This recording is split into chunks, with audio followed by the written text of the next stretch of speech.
Hallo alle zusammen. Wenn ihr nur Deutsch versteht, dann könnt ihr jetzt die deutschen Untertitel im Video anschalten. Ihr findet es in der unteren rechten Ecke bei Einstellungen und Untertitel. Viel Spaß! Hi everyone! If you only speak English, you can now turn on the English subtitles in this video. You can find it in the lower right corner under Settings and Subtitles. Enjoy! Jeg vil gerne præsentere jer for det her nye hæfte Lily of the Valley eller liljekonvaller. Det er jo en dejlig plante. Der er vist ophæng og buketter, man kan bruge til kort og mange andre ting. Og jeg tænkte, det ville måske være rart lige at se dem lidt tæt på. Så jeg tager lige og drejer her. Prøv at se. Kan I se? Der er brugt kam og pen. Jeg kan nok vise jer alle værktøjerne. Og man laver blomsten for sig. Denne her stilk. Og den kan man lave i små eller i... Altså vi har valgt, at der er 5 blomster på eller 7 blomster på. Og det bliver lavet på kammen. Blomsterne, de kører ned her. Jeg vil gerne lige vise jer lidt om, hvordan vi arbejder, så I har lidt idé om det. Det er den fine kam, der bruges her. Og det er... instruktionen er selvfølgelig med i hæftet. Og vi starter heroppe. Og kører hen over der. Ned under her. Hvis man har arbejdet med rød kam før, så kan man godt synes, at der er altså ikke ret meget plads, men man kan altså godt komme ind. Det skal bare lige vende jer til det. Så går det fint nok.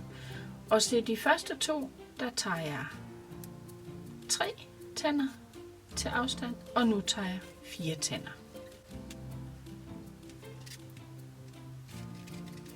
Og 4 tænder igen. Og det er der på resten af de her.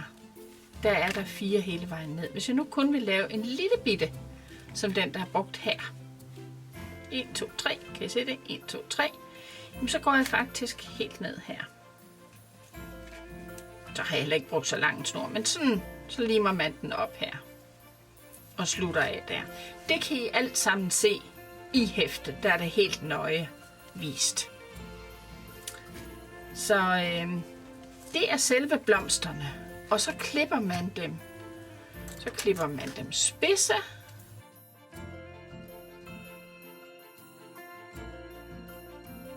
Og I kan se, der er sådan en lille fin kant på. Og dem klipper vi altså ikke i hånden. I stedet for, så er det faktisk utrolig smart. I kan se, jeg har taget en bred strimmel med i her. 15 mm. Og så går jeg ind her. Og så klipper jeg. Så. Mere klipper jeg faktisk ikke ad gangen. Og så klipper jeg den lige af her. Og så ved jeg, der skal 5 til 1, 2, 3, 4, 5. Og jeg tror lige, jeg klipper den ren der. Så 1, 2, 3, 4, 5. Så er det bare så smart, at så passer de lige. Kan lige forme dem lidt rundt. Og så kan man lime den rundt her. Rundt om den der. Og jeg vil også lige huske at sige, når I har lavet de her, så er det faktisk vigtigt, at man lige får formet dem. De kan godt ligesom komme til at stå lidt, sådan, blive sådan lidt lige.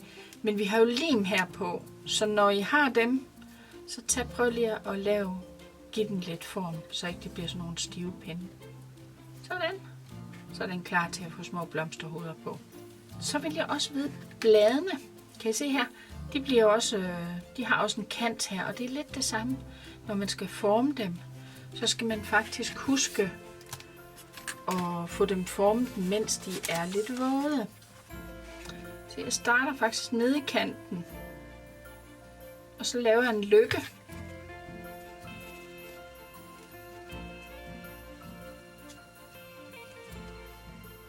Sådan. Og så sætter jeg den her ind på 13. Og så kommer jeg den op der. Sådan. Og så er det ved de her blade, der kommer jeg faktisk lige hele vejen hen. En lille bitte prik der på 13'eren. Og så ned omkring. Og op igen der.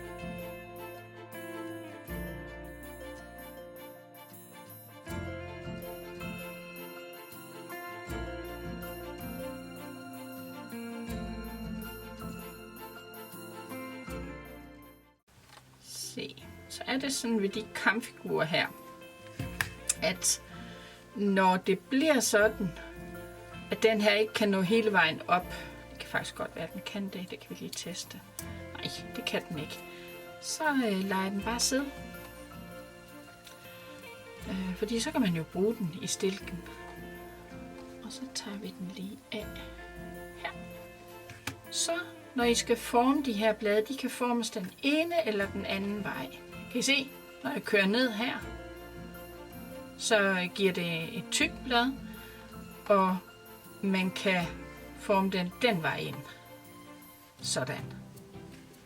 Det er sødt. Men mange af de små blade, når de vokser op, så er de faktisk helt slanke. Og dem kan jeg godt lide at putte ind indimellem. Så mange af dem vil jeg nok vælge at lave sådan her. Men de kan se forskellige ud, selvom vi kalder dem det samme. Men det er fordi, der er brugt det samme materiale, så det er jer, der afgør, hvordan ser den ud. Vender vi den den vej? Vender vi den vej? Se, den her sådan lille blad behøver næsten ikke at blive forstærket. Men her kan vi jo lave lidt farvevariation ved at give den en anden farve. Det tror jeg lige at gøre ved den her. Og så kan jeg lige lade den gå op og støtte her. Det kan jeg godt lide.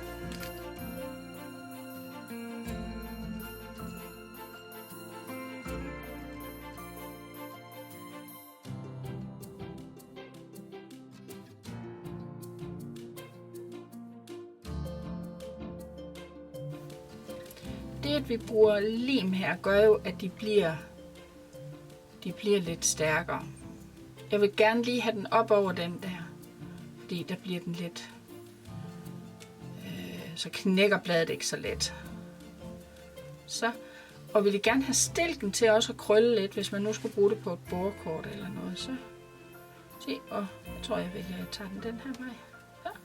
Fint lille blad her. Sådan. Og sådan et stort et her, der har jeg altså skiftevis med farver, og det giver et flot spil i den. Så kan man jo sætte dem sammen til små buketter, og så laver vi rammer, og så putter man buketten i først. Her der er der nogle eksempler, I kan lave buketterne på, og så sætter jeg rammen ned over til sidst.